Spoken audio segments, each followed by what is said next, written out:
Looks like it's a type of champagne. Okay, guys, our next video will involve lung volumes and talking about the factors that prevent lung collapse and blood gas transport. So, first let's talk about lung volumes.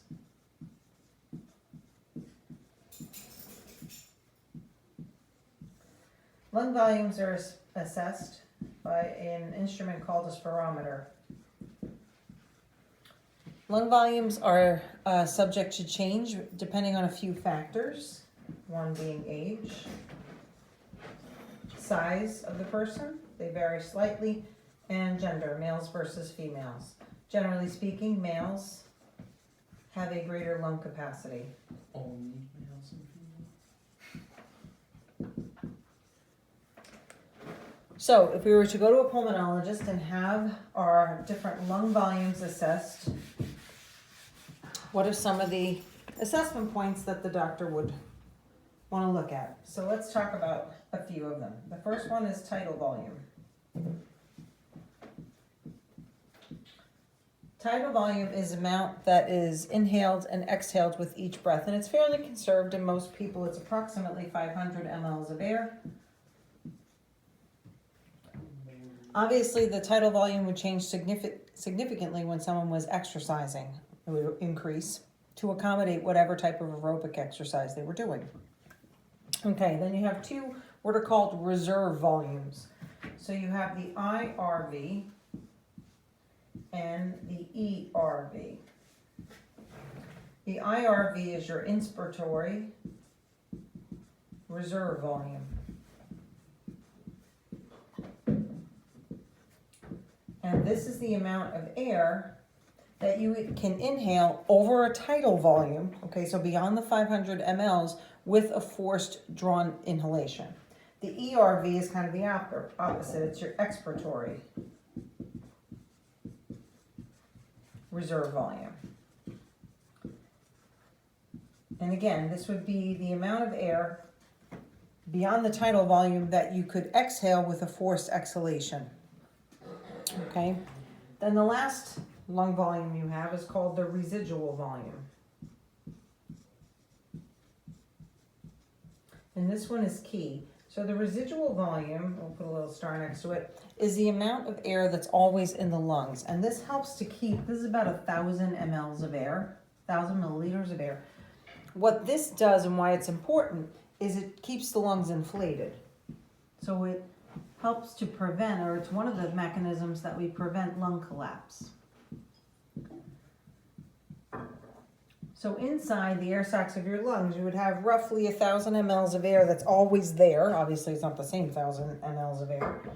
And that's going to help kind of keep your alveoli partially inflated and prevent lung collapse, okay?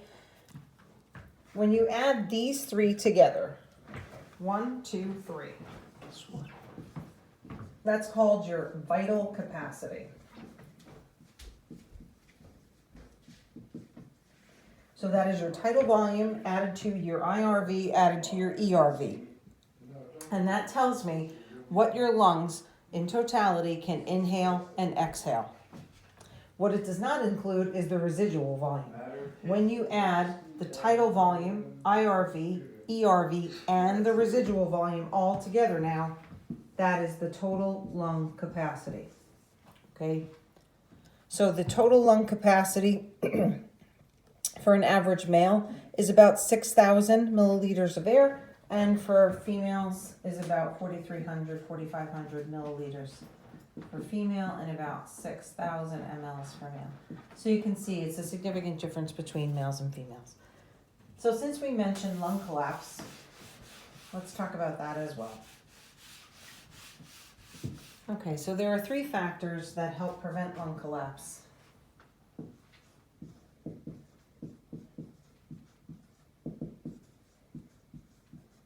All right, so one of them we just discussed, and that is your residual volume.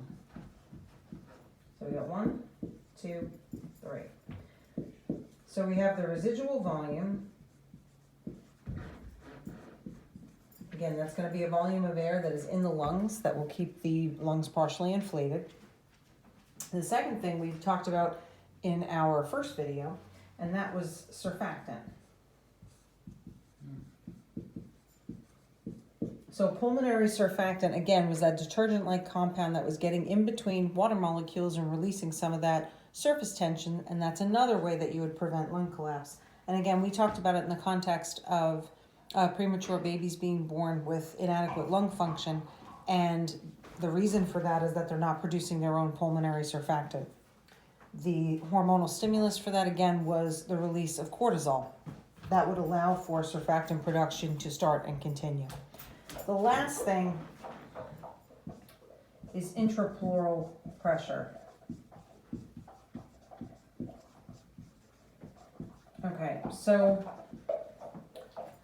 when you learned membranes, you learned the serous membranes in AMP1.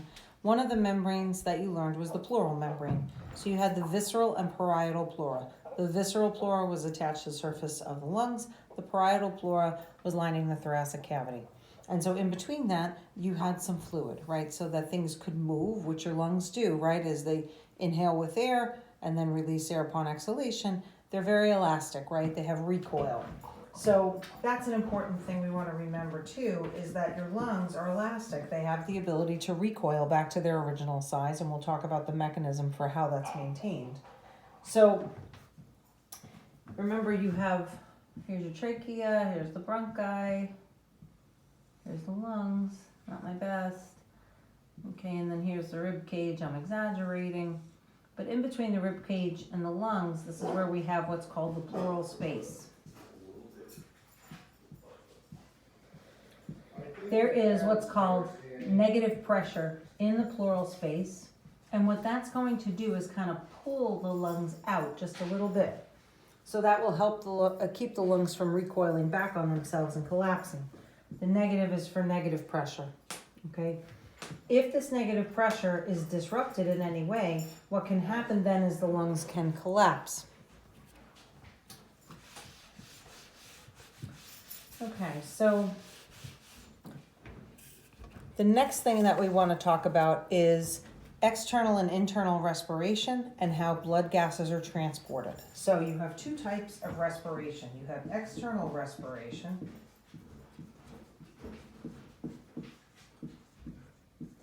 and we'll tackle that first. And we've kind of talked about that a little bit in the last video when we went through mechanisms for how gases exchanged. So this is between, I'll call it the air or the atmosphere in your lungs. So are the different factors that influence the movement of gases. One are those pressure gradients, right? You had the differences in pressure that were controlled by volumes in the thoracic cavity. So we had that as a contributing factor. You have ventilation. By breathing, we help ventilate the alveoli. You want to be able to pass the maximum amount of air possible over the surface of the alveoli, and that's going to allow for increased gas exchange. And the fact that the respiratory membrane, your alveoli, are thin. So the design of the respiratory membrane itself is you have this kind of thin, flexible tissue that's got a very high surface area, and that's going to facilitate exchange of air with the external environment. Okay, so that's external respiration. And then when we talk about internal respiration, we're talking about what's going on between the blood and the tissue. So internal respiration would tell me what's going on between the blood and the tissue. So we want to remember what exactly is going on when we think about why do we need oxygen in the first place, right? So here's a blood vessel and here's a cell, right? So we have oxygen and we want the oxygen to move into the cell, but what happens once it's inside the cell? Oxygen is going to be used for aerobic respiration, which is our mechanism to produce ATP. We don't store a tremendous amount of oxygen inside of our cells. We don't need to, right? Because aerobic respiration is an ongoing process, you're constantly going to transport oxygen from an area of high concentration in the bloodstream to low concentration in the cell where it's continually used for respiration. One of the byproducts you're going to spit out from that is carbon dioxide. So carbon dioxide is always going to be higher in your cells versus the bloodstream. And again, you'll have the reverse in this case. Carbon dioxide will move from an area of high pressure inside the cell to an area of low pressure inside your bloodstream. So what you're really setting the stage here for is these nice diffusion gradients based on pressure and concentration so that you're not really expending much energy to produce ATP, which is what you want. ATP is the building block of the cell for energy. That's important. Okay, the last thing we want to talk about is blood gas transport, and this is where it gets fun.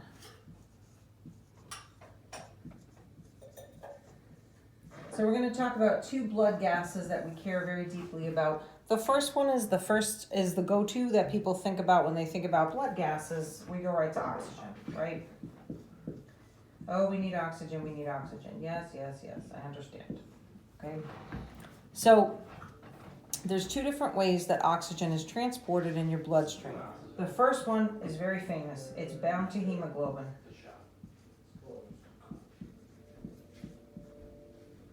HB is the abbreviation for hemoglobin. We discussed this when we talked about the red blood cells. Hemoglobin is a large protein whose main job is to transport oxygen. Hemoglobin is bound to your red blood cells, and so that's their main job, okay? About 98% of the oxygen in your bloodstream is bound to hemoglobin, but there is a small percentage, about 2%, is dissolved in plasma. Why is it only 2%? Because plasma is not the best medium for carrying oxygen, okay? Hemoglobin in red blood cells is a much more efficient delivery system for oxygen than just having it dissolved in blood plasma. Okay, the more interesting blood gas is carbon dioxide. Okay. Do you care if I use one of these? As you clean them? That's it out. Okay, carbon dioxide is transported in several different forms. Okay, so you're going to have a small percentage that's bound to hemoglobin. Now we're saying, what? Yes, hemoglobin predominantly binds oxygen, but also can transport a little bit of carbon dioxide, so it counts. Some is dissolved in plasma, but you're talking very small percentages here. Again, plasma is not the best medium for transporting blood gases, oxygen and carbon dioxide. Most of the carbon dioxide, to the tune of about 70%, is transported as something called bicarbonate. And what bicarbonate acts to do is buffer your blood against pH changes. And so we're going to talk a little bit now about why blood pH is so important.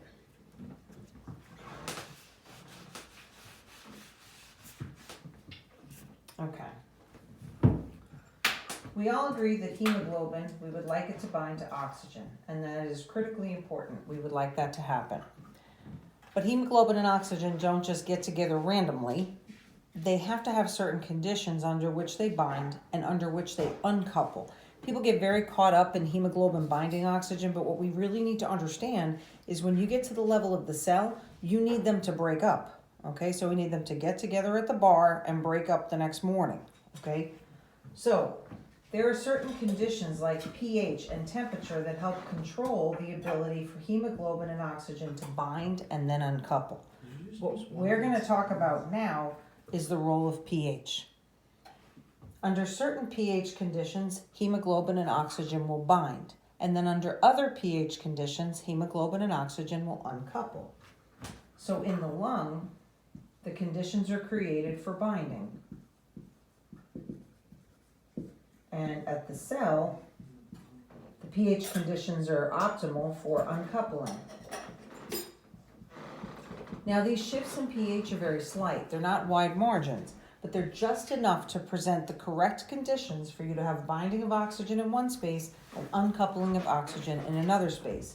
If you change this or disrupt those pH conditions, not only will hemoglobin and oxygen not bind appropriately, they won't uncouple appropriately. Okay, so it's very important that your pH of your blood is maintained at its homeostatic set point.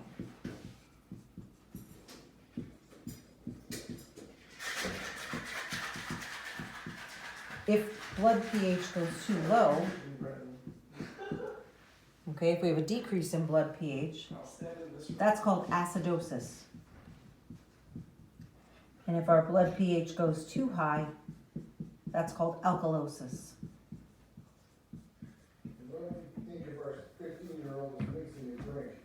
Both acidosis and alkalosis are life-threatening if they are not controlled. So if your blood pH goes below something like 7.2, it's dangerous. If blood pH goes to 6.8, it's fatal. Okay, so we're not even talking wide margins in terms of the pH scale, but it's significant enough to cause damage. Okay, having bicarbonate in our bloodstream helps buffer against any pH changes and helps contribute to blood pH homeostasis. So, where does carbon dioxide play into all of this? Very generally speaking, when you have an increase in carbon dioxide levels, then you have a decrease in blood pH. All right, so as carbon dioxide levels in the bloodstream rise, pH levels go down. So I'm going to show you with a chemical equation how that happens and why it's important. Okay, I'm just going to write it out real quick.